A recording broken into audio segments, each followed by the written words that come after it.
ആദ്യമായി അമ്മ പ്രത്യക്ഷപ്പെട്ട ഈ പുണ്യഭൂമിയിൽ നിന്ന് സാക്ഷ്യം പറയാൻ അനുവദിച്ച ദൈവത്തിനും അമ്മയ്ക്കും ഒരു കോടി നന്ദി. എൻ്റെ പേര് ഷൈനി, ഇത് അലീന എൻ്റെ മകളാണ്. ഞങ്ങൾ ബാംഗ്ലൂർ സെൻറ് തോമസ് ഫെറോന ചർച്ചിൽ നിന്നും വരുന്നു. ആ ഇടവകയിലെ അംഗങ്ങളാണ്. 2019 കോവിഡ് കാലത്താണ് ഞാൻ കൃപാസനത്തെക്കുറിച്ച് കേൾക്കുന്നത്. എൻ്റെ ഫ്രണ്ടാണ് കൃപാസനത്തെക്കുറിച്ച് പറഞ്ഞത്. അങ്ങനെ 2019 തന്നെ ഞാൻ ഓൺലൈൻ ഉടമ്പടി എടുത്തു. കൃപാസനത്തിലെ ശുശ്രൂഷകളൊക്കെ ഓൺലൈൻ വഴി കൂടിയിരുന്നു. അതിൽ മകനും മകളും പഠിച്ചുകൊണ്ടിരിക്കുകയായിരുന്നു. മോനെ ബിടെക് ഫൈനൽ ഇയർ ആയിരുന്നു. ജോലി എന്നുള്ളത് കിട്ടോ ഇല്ലയോ, എന്താ വെച്ചാൽ ക്യാമ്പസ് സെലക്ഷനൊക്കെ നടക്കുന്നുണ്ടെങ്കിലും ക്യാമ്പസിൽ പോകാൻ പറ്റത്തില്ല. അങ്ങനെ ഓൺലൈനിലൂടെ അവൻ ക്യാമ്പസ് സെലക്ഷനിൽ തന്നെ അവന് ജോലി കിട്ടി. മാതാവ് അനുഗ്രഹിക്കുകയുണ്ടായി. അതിനുശേഷം 2020 ഞാൻ ഒക്ടോബർ 10 ഇവിടെ വന്ന് തീർത്ഥാടന ഉടമ്പടി എടുത്തു. തീർത്ഥാടന ഉടമ്പടിയിൽ ഞാൻ വെച്ച ഏറ്റവും വലിയ ഒരു നിയോഗം സ്വന്തമായിട്ടൊരു വീട് വേണം എന്നുള്ളതാണ്. പിന്നെ വെച്ച നിയോഗങ്ങളൊക്കെ മറ്റുള്ളവർക്ക് വേണ്ടിയിട്ടായതുകൊണ്ട് തന്നെ അതുകൊണ്ട് പറയാൻ പറ്റില്ല. അതുകൊണ്ട് വീടിന് വേണ്ടിയുള്ള നിയോഗമായിരുന്നു ഞാൻ അന്ന് വെച്ചതിൽ ഏറ്റവും വലിയ നിയോഗം. അത് നടക്കുമോ എന്നുള്ളത് എനിക്ക് സ്വപ്നത്തിൽ പോലും നടക്കുമോ എന്നുള്ളത് ഇല്ലായിരുന്നു. കാരണം അതിന് അസാധ്യമായൊരു കാര്യമായിരുന്നു. പക്ഷേ അന്ന് തീർത്ഥാടന ഉടമ്പടി എടുത്ത് പിന്നത്തെ ആഴ്ച തന്നെ അവിടെ നാട്ടിൽ വീട് വയ്ക്കാം, ബാംഗ്ലൂർ വീട് വേണ്ട എന്ന് പറഞ്ഞ എൻ്റെ ഹസ്ബൻഡ് ഒരാഴ്ച കഴിഞ്ഞപ്പോൾ എന്നോട് വന്നിട്ട് പറഞ്ഞു നമുക്കിവിടെ സൈറ്റ് നോക്കാം. സൈറ്റ് നോക്കി 3 മാസത്തിനുള്ളിൽ നമ്മൾ അഡ്വാൻസ് കൊടുത്തു. അങ്ങനെ 2022 ഞാൻ 2 പ്രാവശ്യം ഉടമ്പടി എടുത്തോടുകൂടെ ആ സൈറ്റും അതിൻ്റെ തൊട്ടടുത്ത സൈറ്റും നമ്മൾ വാങ്ങേണ്ടായി. സൈറ്റൊക്കെ വാങ്ങിക്കഴിഞ്ഞപ്പോൾ പാപ്പരവസ്ഥയായി. വീട് വയ്ക്കുക എന്നുള്ളത് ഒരിക്കലും നടക്കാത്ത കാര്യമായി. അങ്ങനെ 2023 അഖണ്ഡ ജപമാല കൂടാൻ വന്നു. അഖണ്ഡ ജപമാല കൂടിയതിന് ശേഷം ഒരു ആത്മധൈര്യമൊക്കെ വന്നു. അങ്ങനെ ആ വർഷം ഡിസംബർ 7 അമ്മ പ്രത്യക്ഷപ്പെട്ട ദിവസം 2:30 ഞാനും മോനും മോളും കൂടി കൃപാസനത്തിലത്തെ കല്ലും ഉപ്പും കാശുരൂപവും കൊണ്ട് ആ സൈറ്റിൽ കൊണ്ടിട്ടു, പ്രാർത്ഥിച്ചു. അതിനുശേഷം 2024 ജാനുവരിയിൽ ഞങ്ങൾ ജാനുവരി 7 നമ്മൾ വീടിന് അഡ്വാൻസ് കൊടുത്തു. ആ വീടിന് അഡ്വാൻസ് കൊടുത്തതിന് ശേഷം പിന്നെ ആ മാസം തന്നെ ഞങ്ങളുടെ ഹസ്ബൻഡിൻ്റെ അമ്മച്ചി മരിക്കുകയുണ്ടായി. പിന്നെ കുറച്ച് സമയത്തായി. പിന്നെ 2024 ഏപ്രിലിൽ പത്രം കൊടുക്കാനായിട്ട് പള്ളികളിൽ പോകുന്ന പതിവുണ്ട്. ഉണ്ണിമിശ പള്ളിയിലും ശിവാജി നഗർ പള്ളിയിലും ബാംഗ്ലൂരുള്ള കൊടുക്കാറുണ്ട് നമ്മൾ. അതുപോലെ തന്നെ അടുത്ത വീടുകളിലും ഒക്കെ പത്രം കൊടുക്കാറുണ്ട്. അങ്ങനെ പള്ളിയിലേക്ക് പോകുന്ന ദിവസം ശിവാജി നഗർ പള്ളിയിൽ പോകാമെന്നുള്ളത് ഉണ്ണിമിശ പള്ളിയിൽ പോകേണ്ട ദിവസമായിരുന്നു. തെറ്റി ഞങ്ങൾ ഡിസൈഡ് ചെയ്തു ശിവാജി നഗർ പള്ളി പോകാമെന്ന്. അപ്പോൾ ഞാൻ ഇതിൻ്റെ ഇടയിൽ 2 പ്രാവശ്യം സ്വപ്നം കണ്ടിരുന്നു. കൃപാസനച്ച എന്നെ വന്ന് അനുഗ്രഹിക്കുന്നത്, ഒന്ന് വീട്ടിൽ വെച്ചും ഒന്ന് സ്കൂൾ ഗ്രൗണ്ടിൽ വെച്ചും എന്നെ അനുഗ്രഹിക്കുന്നത് ഞാൻ സ്വപ്നം കണ്ടിരുന്നു. അപ്പോൾ സ്വപ്നം മാത്രമായിരിക്കും അത്. കാരണം ഒരു സാധ്യതയില്ല ഞാനിവിടെ വന്ന് അച്ഛൻ എന്നെ അനുഗ്രഹിക്കാൻ സാധ്യതയില്ല. കാരണം എന്തുകൊണ്ടൊന്ന് കാണിക്കും, അതിന് ഇവിടെ നിയമങ്ങളൊക്കെ ഉണ്ടല്ലോ. അപ്പോൾ ഒരു കാരണവശാലും അച്ഛൻ്റെ അനുഗ്രഹം കിട്ടില്ല എന്ന് എനിക്ക് ഉറപ്പായിരുന്നു. അപ്പോഴാണ് ഞങ്ങൾ പത്രം കൊടുക്കാൻ പോയപ്പോൾ, അത് തെറ്റിപ്പോയതാണ്. അന്ന് ശിവാജി നഗർ പള്ളിയിലെ കന്നഡ മാസം കൂടി പത്രം കൊടുക്കാൻ നിൽക്കുമ്പോൾ അച്ഛനും കൂടെ ഇവിടെയുള്ള ജോമോളും അതുപോലെ തന്നെ പാട്ടും പാടിയതും വിജയകുമാർ സാർ എല്ലാവരും ഉണ്ടായിരുന്നു. പള്ളിയുടെ ഉള്ളിലുണ്ടായിരുന്നു. ഞങ്ങൾ അറിഞ്ഞില്ല.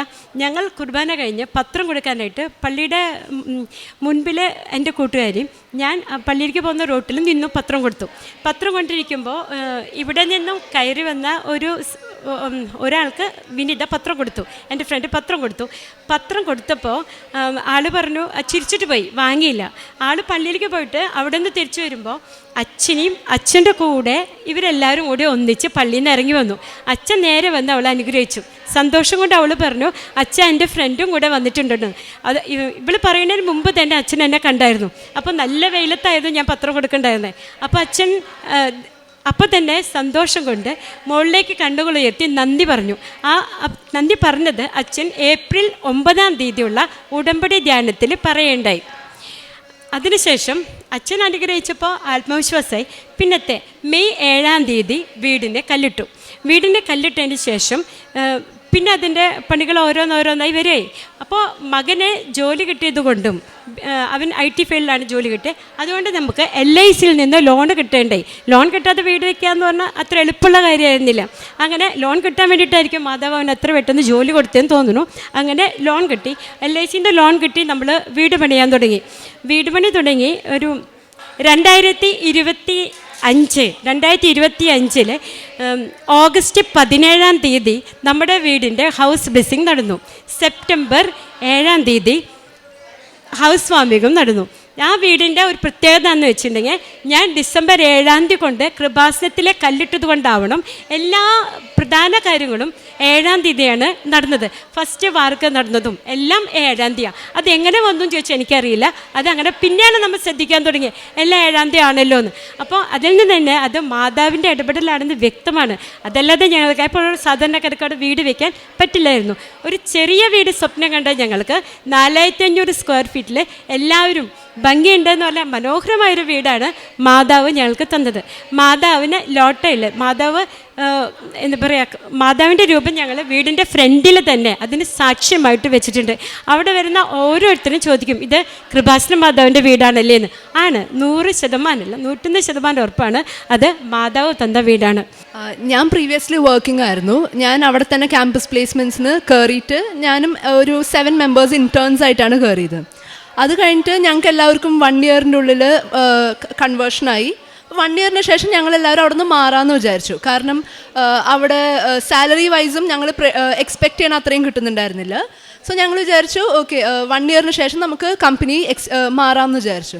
അങ്ങനെ ഞങ്ങളുടെ ഇൻറ്റേൺസ് എല്ലാവരും വേറെ ഇൻ്റർവ്യൂസ് അറ്റൻഡ് ചെയ്യാൻ തുടങ്ങി. അങ്ങനെ ഇൻ്റർവ്യൂ പാസ്സായി 2 പേര് പോയപ്പോൾ ഇവിടുത്തെ MD യൂഷ്വലി അങ്ങനെ ഒരു കമ്പനീസ് ചെയ്യില്ല, പക്ഷേ ഇവിടുത്തെ MD പറഞ്ഞു, എനിക്ക് മനസ്സിലായി ഹോൾ ഗ്യാങ് പോവും, അതുകൊണ്ട് എല്ലാവരും 15 days ടൈം തരാം, എല്ലാവരും ഇറങ്ങിക്കോ എന്ന് പറഞ്ഞു. അപ്പോൾ ഓഗസ്റ്റ് 15 ഇത് നടക്കുന്നത്. ഓഗസ്റ്റ് 15 വരെയാണ് ഞങ്ങൾക്ക് ടൈം തന്നിരിക്കുന്നത്. സെപ്റ്റംബർ 7 ഞങ്ങളുടെ ഹൗസ് വാമിങ് ഞങ്ങൾ ഉറപ്പിച്ച് വെച്ചിരിക്കുന്ന ദിവസമാണ്. സോ സെപ്റ്റംബർ 7 ഭയങ്കര എന്താ പറയുക, ഹൗസ് വാമിംഗ് ഒക്കെ നടക്കുമ്പോൾ അത്രയും ഫാമിലി നമ്മളെ ഫിനാൻഷ്യലി ഡിപ്പെൻഡൻ്റ് ആയിരിക്കും, ഫാമിലി നമ്മളുടെ മേലിൽ. അപ്പോൾ കറക്റ്റ് ആ സമയത്ത് നമ്മളുടെ ജോലി പോയി കഴിഞ്ഞാൽ അത് ശരിയാവില്ല. അപ്പോൾ എനിക്ക് ഭയങ്കര പ്രഷറായി, എനിക്ക് വേറെ ജോലി കണ്ടുപിടിക്കണം, അതിനു മുമ്പ് എനിക്ക് വേറെ ജോലി കിട്ടുമോ, എങ്ങനെ എത്രയും പെട്ടെന്ന് ജോലി കിട്ടുക, ഇതൊന്നും എനിക്ക് ഒരു ഐഡിയ ഉണ്ടായിരുന്നില്ല. അങ്ങനെ ഞാൻ മാതാവിനോട് പ്രാർത്ഥിച്ചു. ഞാൻ എപ്പോഴും മാതാവിൻ്റെ അടുത്ത് ജോലീൻ്റെ കാര്യം പറയാറുണ്ട്. അങ്ങനെ ഞാൻ 2 കമ്പനിയിൽ ഫൈനൽ റൗണ്ട് ഇൻ്റർവ്യൂ വരെ എത്തി. അതിൽ ഫസ്റ്റ് കമ്പനിയിൽ എനിക്ക് പിന്നെയും കുറച്ച് പ്രതീക്ഷ ഉണ്ടായിരുന്നു കിട്ടുന്നുള്ളത്. കാരണം എൻ്റെ ഫ്രണ്ട്സ് അവിടെ വർക്ക് ചെയ്യുന്നുണ്ട്. സോ എങ്ങനത്തെ വർക്കാണ്, എങ്ങനത്തെ ക്വസ്റ്റ്യൻസ് ആണ് ഇൻ്റർവ്യൂസിൽ ചോദിക്കുക, ഇതൊക്കെ എനിക്ക് ഏകദേശം ഒരു ഐഡിയ ഉണ്ടായിരുന്നു. സെക്കൻഡ് കമ്പനി ഞാൻ നോക്കിയിട്ട് പോലും ഇല്ല, കാരണം അത് ഫേസ് ടു ഫേസ് ഇൻ്റർവ്യൂ ആയിരുന്നു. എനിക്ക് പൊതുവേ പേടിയുള്ള കൂട്ടത്തിലായതുകൊണ്ട് ഫേസ് ടു ഫേസ് ഇൻ്റർവ്യൂ എന്തായാലും എന്നെ കൊണ്ട് നല്ലോണം ചെയ്യാൻ പറ്റില്ല എന്ന് എനിക്ക് അറിയണമുണ്ട്.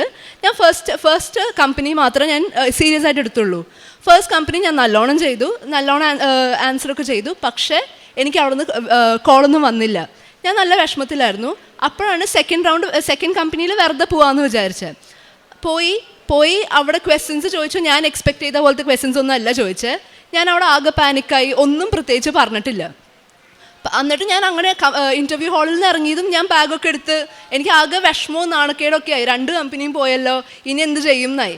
എന്നിട്ട് ഞാൻ ഇറങ്ങി നടക്കാൻ തുടങ്ങി. ഞാൻ ഗേറ്റിൻ്റെ അവിടെ എത്തിയപ്പോൾ എനിക്ക് HR-ൻ്റെ കോൾ വന്നിട്ട് പറഞ്ഞു, അലീന എവിടെയാണ് നീ ചോദിച്ചു. ഞാൻ പറഞ്ഞു, ഇല്ല ഞാൻ ലാസ്റ്റ് റൗണ്ട് മര്യാദയ്ക്ക് ചെയ്തില്ല, എനിക്ക് പ്രതീക്ഷ ഒന്നുമില്ല, ഞാൻ വീട്ടിൽ പോവാമെന്ന് പറഞ്ഞു. അപ്പോൾ അവർ പറഞ്ഞു, ഇല്ല നീ പാസ്സായി, നീ വരാൻ പറഞ്ഞു.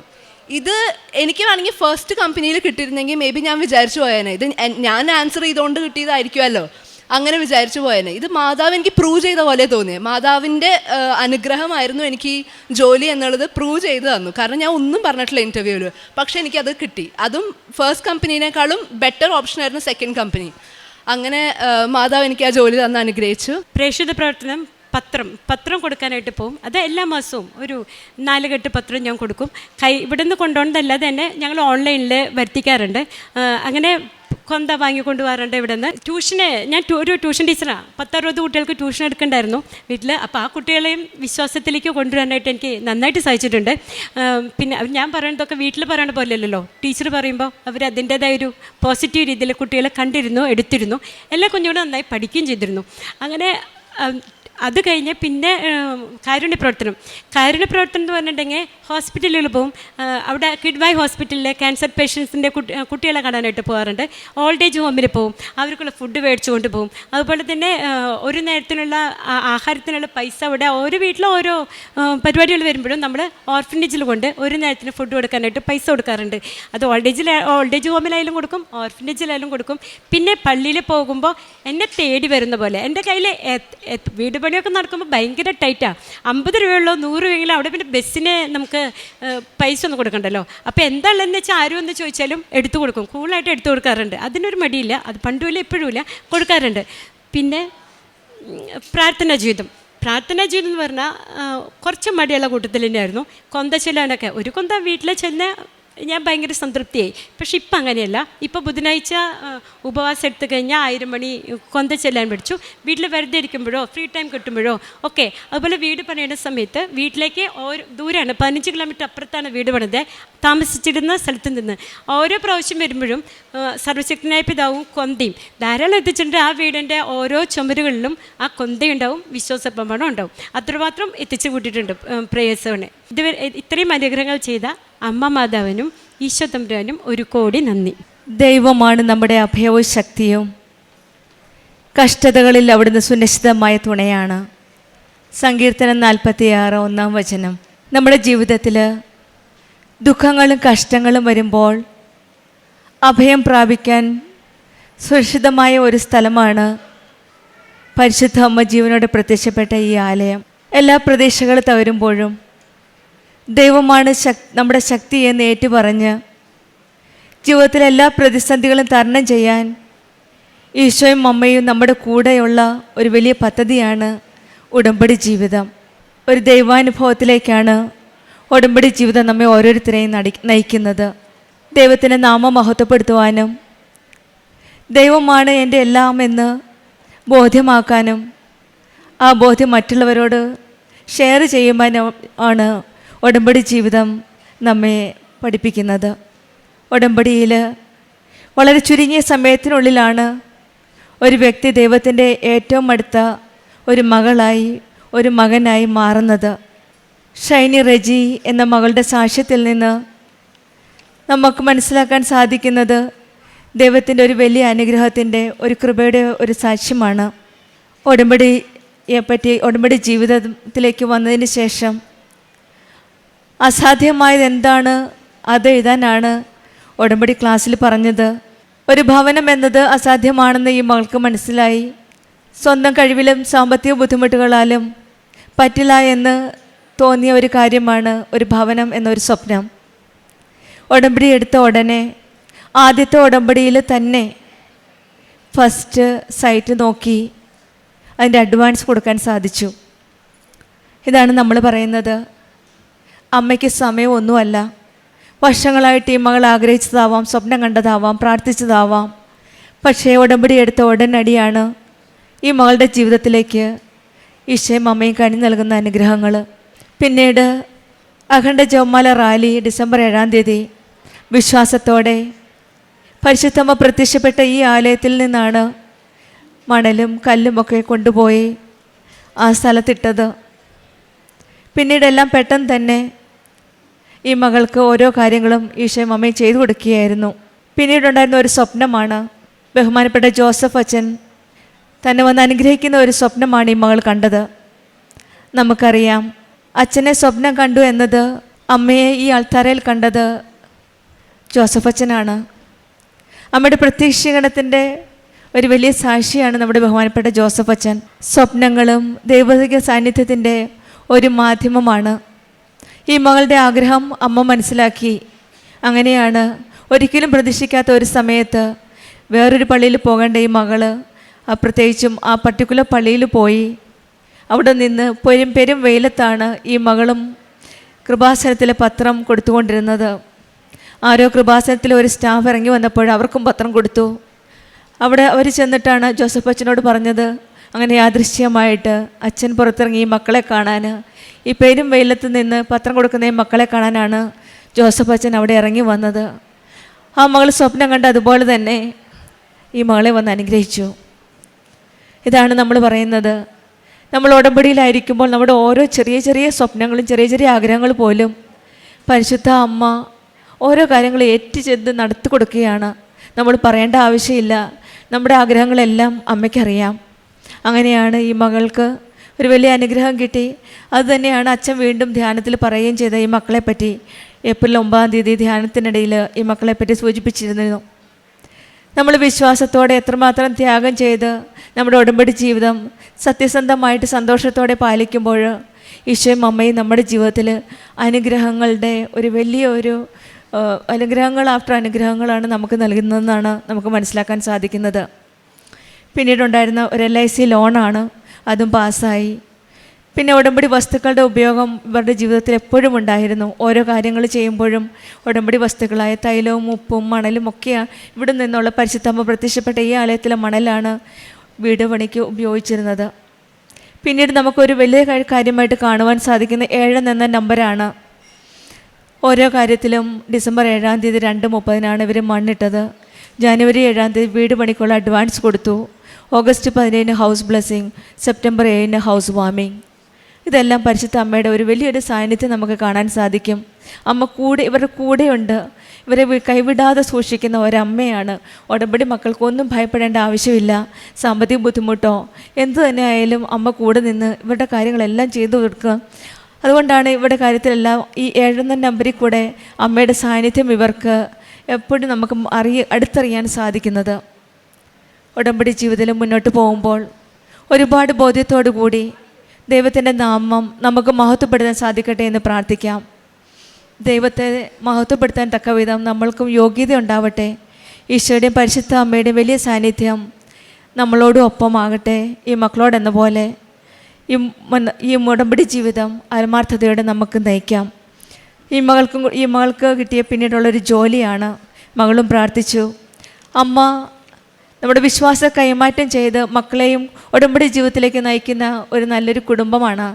ഈ മകളും ഈ അമ്മ തന്നെയാണ് മകളെയും ഉടമ്പടി ജീവിതത്തിൻ്റെ പറഞ്ഞു കൊടുത്തതും എങ്ങനെയാണ് നയിക്കേണ്ടത് പറഞ്ഞു കൊടുത്തതും പിന്നെ ഉടമ്പടി ജീവിതം നയിക്കാനായിട്ടുള്ള ഉടമ്പടി എടുക്കാനുള്ള ഒരു ആഗ്രഹം ഈ മകൾക്കുണ്ടായതും ഇതെല്ലാം ഈ അമ്മ തന്നെ പകർന്നു കൊടുത്തതാണ്. ഉടമ്പടിയിൽ വിശ്വാസ കൈമാറ്റം നമ്മൾ ചെയ്യുമ്പോഴാണ് നമ്മുടെ ജീവിതം മുഴുവനും ദൈവത്തിൽ സമർപ്പിച്ച് മുന്നോട്ട് ജീവിക്കുന്നത്. ഒന്നും ഭയപ്പെടേണ്ട ആവശ്യമില്ല. എല്ലാം ദൈവം ഏറ്റെടുത്തോളും. എല്ലാം ഒന്നും ഭയപ്പെടാതെ മുന്നോട്ട് പോകാമെന്നുള്ള ഒരു വലിയൊരു കോൺഫിഡൻസ് നമുക്ക് കിട്ടുന്നത്. ഈ കുടുംബത്തിന് ഷൈനി റെജിക്കും കുടുംബത്തിന് ലഭിച്ച എല്ലാ അനുഗ്രഹങ്ങളും മകളുടെ ജോലിയും ഇവർക്കൊരു ഭവനം കിട്ടിയതും എല്ലാ അനുഗ്രഹങ്ങൾക്കും നമുക്ക് കരങ്ങളടിച്ച് ദൈവത്തെ മഹത്വപ്പെടുത്താം. യേശുവേ നന്ദി, യേശുവേ സ്തുതി. അത്യപൂർവ ദൈവാനുഭവങ്ങൾ ഇനി നിങ്ങൾക്കും സ്വന്തം. ഈ യൂട്യൂബ് ചാനൽ ഇതുവരെ സബ്സ്ക്രൈബ് ചെയ്തിട്ടില്ലെങ്കിൽ ഇപ്പോൾ തന്നെ സബ്സ്ക്രൈബ് ചെയ്യുക. ഈ വീഡിയോ ഇപ്പോൾ തന്നെ നിങ്ങളുടെ സുഹൃത്തുക്കൾക്ക് ഷെയർ ചെയ്തുകൊണ്ട് കർത്താവിൻ്റെ പ്രേക്ഷിതരാകുക.